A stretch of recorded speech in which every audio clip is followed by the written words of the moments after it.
Bro రీసెంట్గానే ఆయన కొణిదెల గారు అయితే తిరుమలకి వెళ్ళారనమాట. సో మొక్కున్నారు, మొక్కు కూడా తీర్చుకున్నారు. బట్ ఇక్కడి వరకు అంతా బాగానే ఉంది, అందరూ కూడా మంచిగానే రెస్పాండ్ అయ్యారు. కానీ అక్కడ వెళ్ళిన తర్వాత ఆవిడ తలనీలాలు ఇచ్చారు కూడా, దానిపైన కొంతమంది అయితే ట్రోల్స్ చేయడం మొదలుపెట్టారు. అసలు ఇది బేస్లెస్ పాయింట్ అనిపిస్తుంది అనమాట. దీనిపైన విజయశాంతి గారు కూడా కొంచెం ఘాటుగానే స్పందించారని తెలుస్తుంది, అంటే ఎవరైతే ట్రోల్ చేశారో వాళ్ళపైన. సో ఆవిడ ఏమంటున్నారు ఏంటి?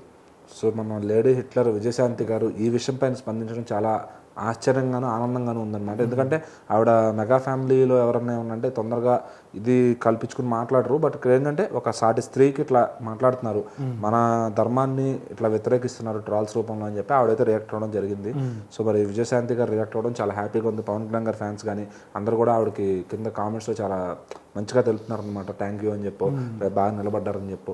సో ఏంటంటే బేసిక్గా అసలు అన్నా లైజనవ గారు అక్కడ ఆవిడ వాళ్ళ కొడుక్కి బాగుండాలి, ఒక తల్లి ప్రేమగా ఆవిడ వచ్చి ఇక్కడ వెంకటేశ్వర స్వామిని నమ్ముకుని, ఈ ధర్మాన్ని నమ్ముకుని తెలుసుకుని మొక్కు తీరిన తర్వాత వచ్చి ఆ గుడిలో తలనీలాలు ఇవ్వడం, అలా దానికి ముందు డిక్లరేషన్ కూడా ఇచ్చారు, ఈ ధర్మాన్ని నమ్ముతున్నా అనే విధంగా ఇవ్వడం. అట్లా ఇచ్చిన తర్వాత ప్రసాదం కోసం ఆవిడ 17 లక్షలు ఇవ్వడం, అట్లానే ఆవిడ వడ్డించడం, ఆవిడ అక్కడ తినడం జనాలతో కలిసి. సో అసలు ఆవిడ వల్ల అంటే ఆవిడ డైలీ షెడ్యూల్లో లేని పనులు ఇవన్నీ. అవును, ఇప్పుడు మీరు చెప్పినట్టు ఒకవేళ దేవుడు మొక్కే ఉంటే వెళ్ళి దేవుని దర్శనం చేసుకొని వచ్చేయచ్చు. కానీ ఆవిడ దర్శనం చేసుకోవడం కానీ, ప్రసాదం తినడం కానీ, వాళ్ళకి వడ్డించడం కానీ, సో ఇలా చేశారంటే ఆమె అంత గట్టిగా నమ్ముతుంది, ఆ ప్రదేశాన్ని అంత గట్టిగా నమ్ముతుంది, దేవుణ్ణి అంత గట్టిగా నమ్ముతున్నారు కాబట్టి ఆవిడ అక్కడే ఉండి స్పెండ్ చేసి వచ్చారు. దీనిపైన మాట్లాడడం అనేది అంటే ఆవిడ పరాయి దేశస్తురాలు, మన పరమతస్తురాలు, ఇట్లా హిందువుల్లో ఉన్న కొంతమంది వాళ్ళే చేస్తున్నారు అనమాట. ఇక్కడ ఏంటంటే ఇది పొలిటికల్గా చేస్తున్నారా, మరి పవన్ కళ్యాణ్ గారి మీద పడగ చేస్తున్నారా, ఏ రకంగా చేస్తున్నారా అని తెలియదు. కానీ ఇట్లాంటి వాళ్ళపైన నిజంగానే యాక్షన్ తీసుకోవాలి. మరి విజయశాంతి గారు కూడా అదే చెప్పారు, వీళ్ళని ఇట్లాంటి ఆవిడ పైన ఇట్లా అనడం కొంచెం చాలా బాధాకరంగా ఉంది, వాళ్ళపైన మరి తిట్టక తప్పట్లేదు అని చెప్పి, వాళ్ళని తప్పు మాటలు మాట్లాడక తప్పట్లేదు అని చెప్పి ఆవిడైతే ట్వీట్ పెట్టడం జరిగిందనమాట. సో మరి ఎవరికైనా కోపం వస్తుంది, ఇంకా చాలా మంది నిలబడాలి.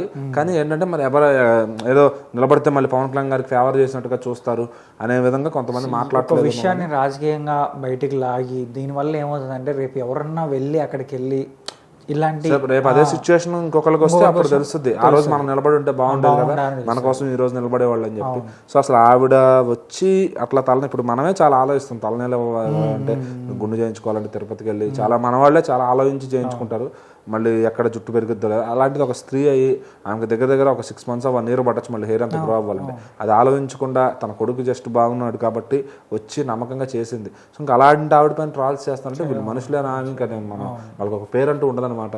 సో మరి విజయశాంతి గారు లాంటి వ్యక్తి ఇప్పుడు నిలబడ్డారంటే ఖచ్చితంగా ఆవిడకి మరి హ్యాట్స్ ఆఫ్ అనే చెప్పాలి.